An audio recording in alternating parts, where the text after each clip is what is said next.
Have you ever had to explain something unfair to your child after a game or competition? Maybe they practiced all week.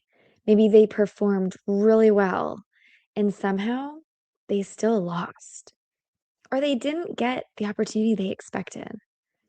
Youth sports can teach incredible lessons, but sometimes the hardest lessons kids learn in sports is this: sports are not always fair. And as parents, we're the ones who have to help them understand it.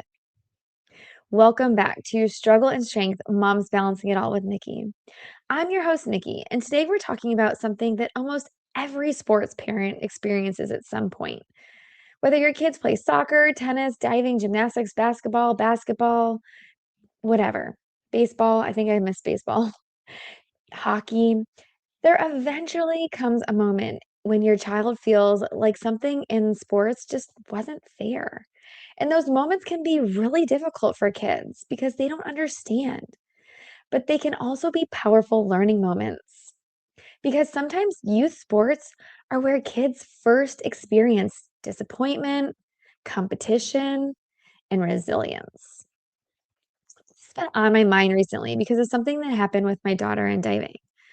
She's been working really, really hard. She practices consistently 3 times a week for 2 hours every 3 days. That's what, 6 hours a week. She's been going to all kinds of competitions all over the United States, New Jersey, Texas, Arkansas, Florida, California. She loves the sport, and she's actually been really doing very well in competition.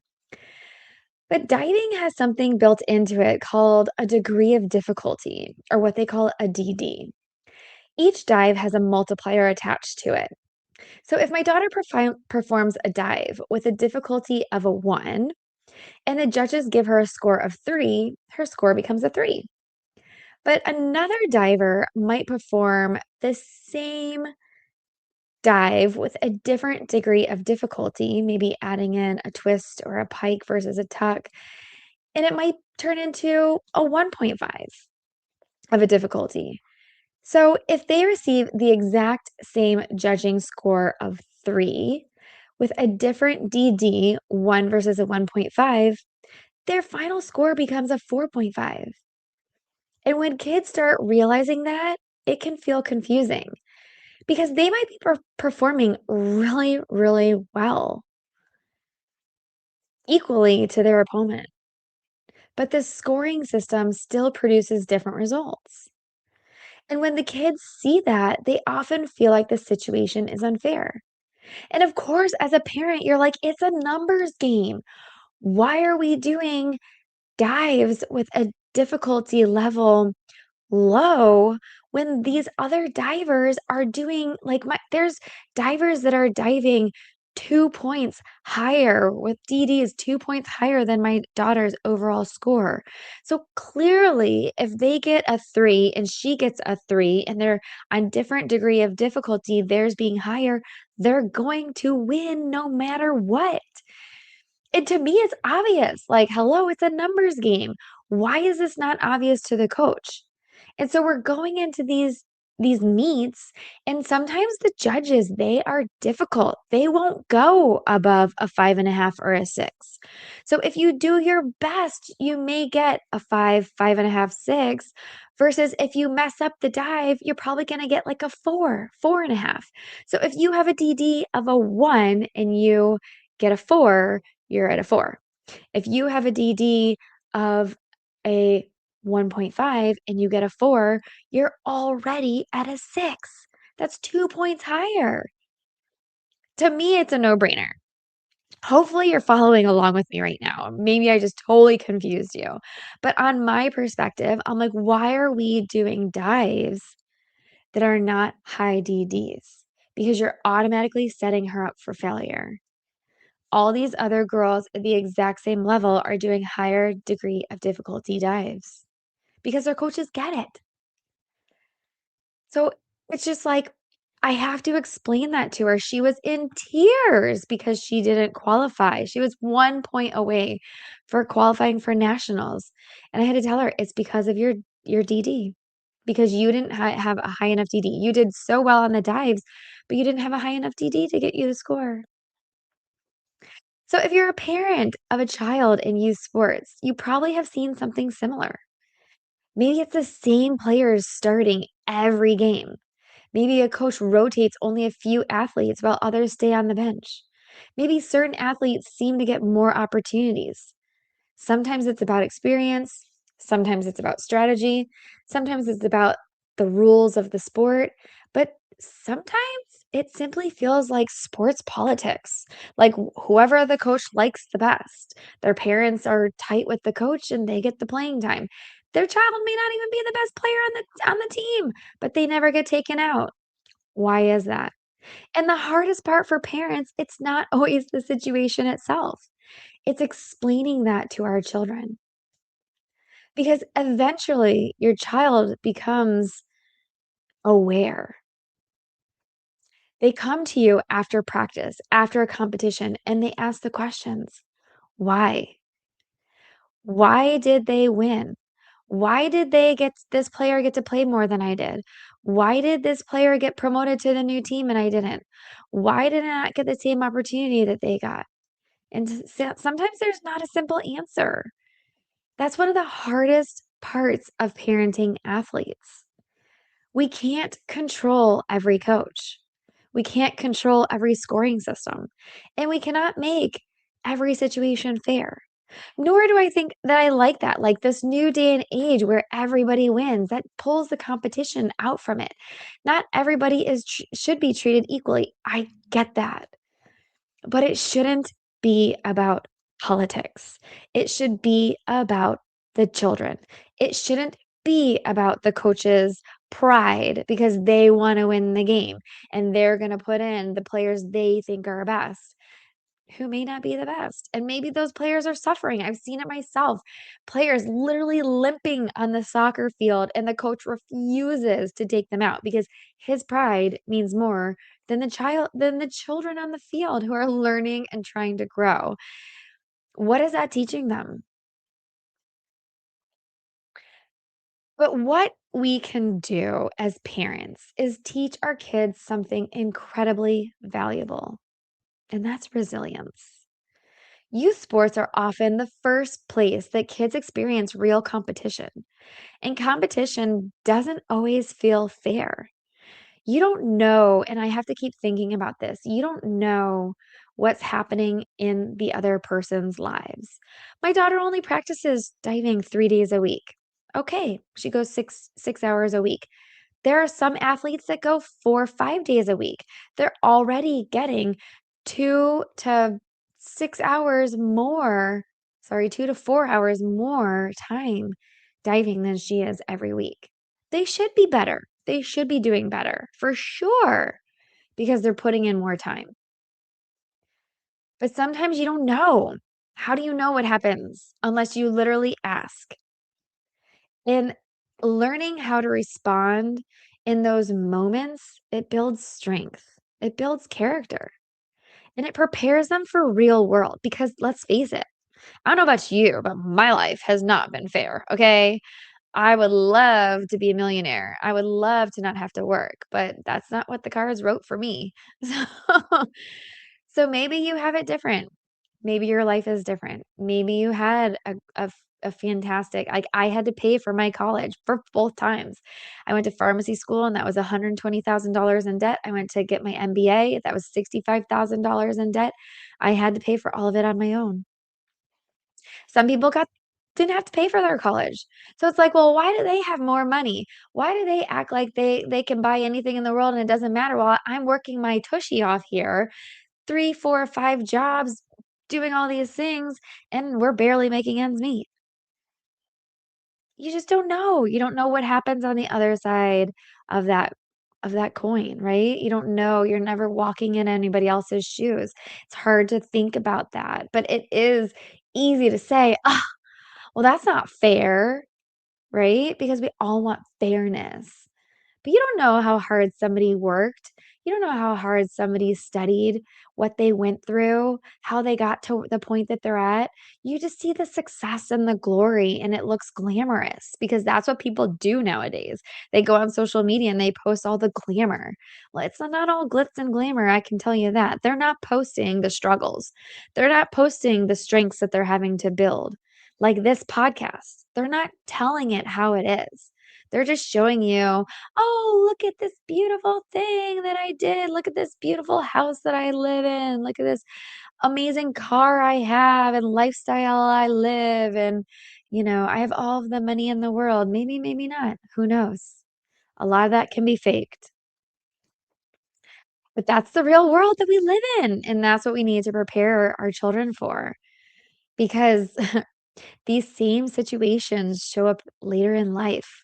Why did that person get promoted and I didn't? Why did they get the job and I didn't? I did amazing in my interview, but I still didn't get the job. I did fantastic on my interview for applying for school, for med school or whatever. Did I get in? No. That's not what I did, but I'm just saying these are examples of things that could happen in the future. In school and friendships at work, even in adult social circles. Sometimes you have to you sometimes you think you have a group of friends and you spend time with regularly, and then suddenly, like, everyone just goes out together and you're not invited. That happened in our old neighborhood. We, like, had all these neighbors and everybody was getting together. We had this fantastic time, and then somehow we got phased out of it, and it was like, What happened?" Like, you guys started meeting together without us, and we weren't included, and then I thought we were close, but it's all perspective, right? Your perspective is different than theirs, and you find yourself wondering, like, "What happened? Why were we left out?" Those experiences don't just happen to kids. And I know in kids, it, like, changes every week. We had a friend and her daughter was in middle school, and she's like, "Yeah, they change friends, like, every week. Every week, somebody's getting left out, or there's different friends in the group, and they don't like so and so and all this stuff." I mean, happens all the time, but sports just introduces them to it earlier. So when sports are not fair, the real opportunity for parents is not to fix the situation. Our first thing is like to go into like mama bear, papa bear mode, right? We want to protect our kids. We want to go fight. We want to bring on some conflict and fight them and make them mad and say that's not fair. Our child should be playing. And we can teach them that effort still matters. Hard work still matters. Their growth still matters, even when the outcome doesn't go their way. Like mommy and daddy can't be there forever. I've heard of Oh my goodness. I've been having conversations with deans of pharmacy schools, and I mean, they say that some parents, like, still try to talk to them about their kids in college. I mean, come on.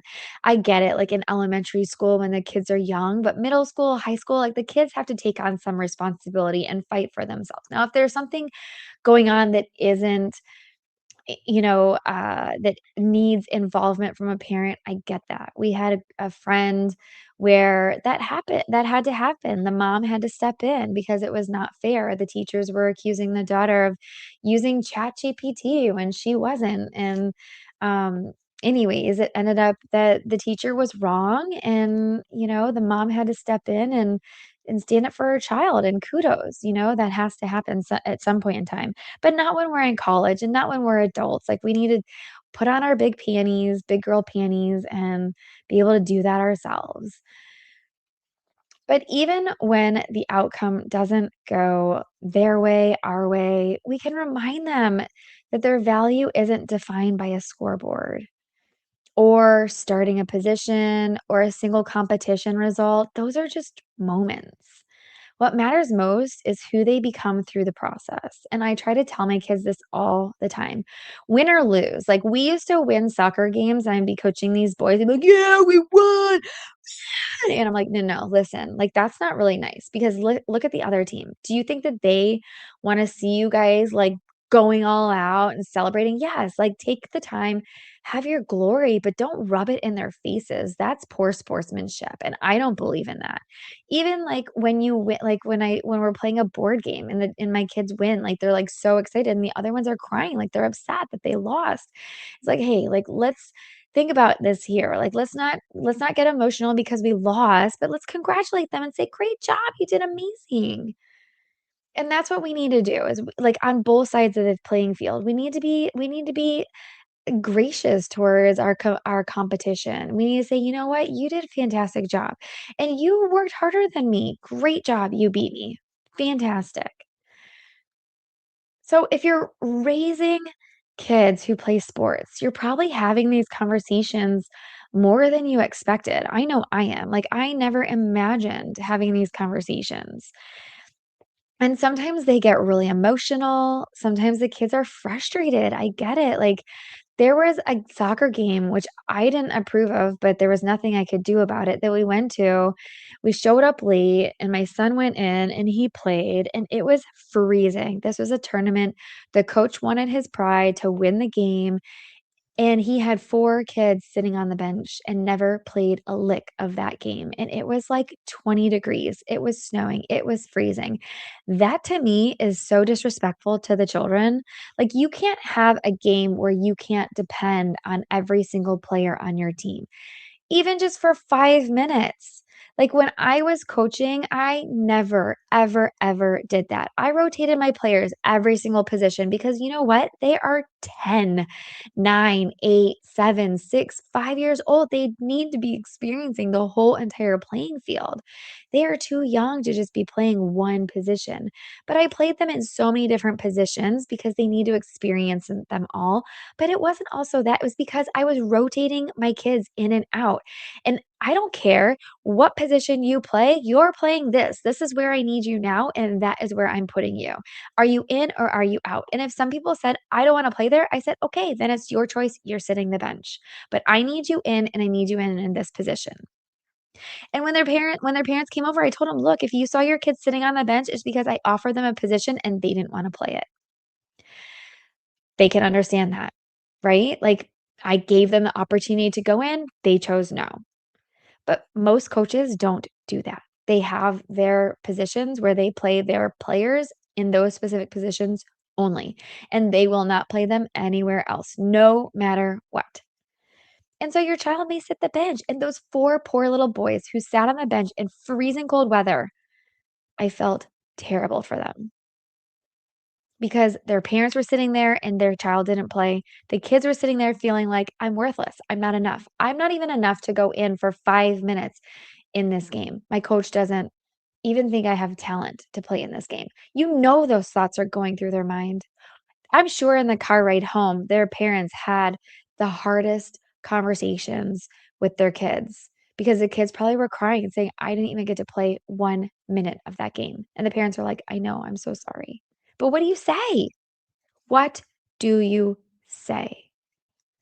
And those are the moments that it's so frustrating for us and for the kids because they don't understand and they get discouraged.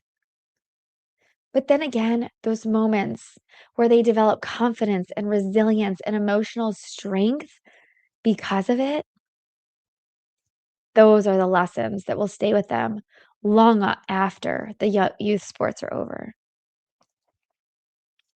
So, youth sports can teach incredible things: teamwork, discipline, confidence. But sometimes the most important lessons come from the moments when things don't feel fair, because those moments shape our kids in every way that success alone could never do. So, thank you so much for joining me for another episode of Struggle and Strength Moms Balancing It All with Nikki. If this episode resonated with you as a sports parent or a working mom, I'd love for you to do 2 things. First, make sure you subscribe to the podcast so you never miss an episode. And second, share this episode with another parent who might need to hear it today, because chances are they've had to explain one of these tough moments to their kids too. So until next time, keep showing up for your kids, keep showing up for yourself, and remember, you're doing better than you think.